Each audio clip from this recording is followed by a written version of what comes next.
Campus නොගිහින් දුක් ඉන්න කොල්ලෙක්ට ආදරෙ හිමි නැද්ද?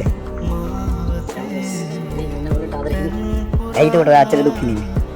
ඒක ඉල්ලා ඉතින් අර සමාජයේ කට්ටිය කතා කරන දෙයක් ඉතින් අර ඒක මට කරන්න හිතුනෙත් ඒක නිසා නේද මට වෙච්ච දෙයක් එහෙම දෙයක් නෙවෙයි මට එහෙම දේවල් වෙලා නැහැ. ඊට වඩා දේවල් වෙලා තියෙනවා.